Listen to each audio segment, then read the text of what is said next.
To illustrate this point, I may use long equations, but rather I prefer to give you the intuition behind this mechanism by showing you some images.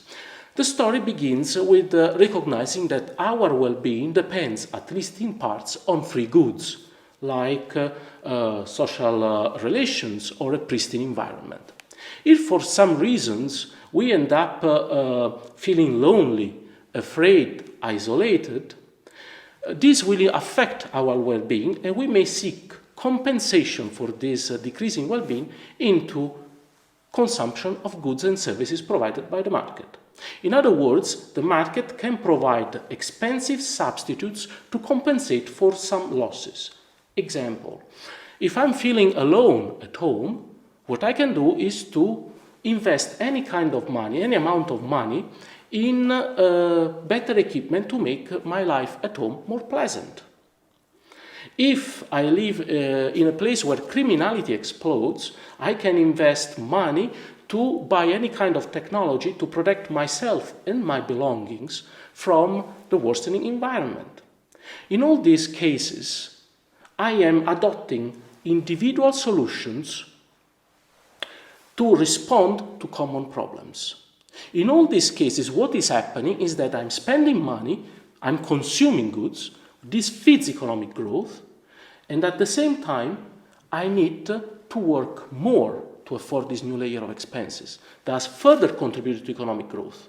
So on one side, we see the erosion of public goods, and on the other side, we see the growth of the economy. This creates a self-reinforcing loop in which the more we erode what is common, the more the economy grows, and the economy fits, and the more the economy grows, the less time I have to devote to things that I care, to people that I care for, and the result is further loneliness. It's an aggravating problem. So this is a self-reinforcing loop in which scarcity of public goods feeds economic growth. This creates trapped lives, because the more public goods are scarce, the more people will invest in the accumulation of private goods. It creates, in other words, a world of lonely and isolated people where people are unable to communicate because there are less opportunity to meet others and to communicate with others. It's a world in which money is central to people's attention, because what people can or cannot do without money is scarcer and scarcer.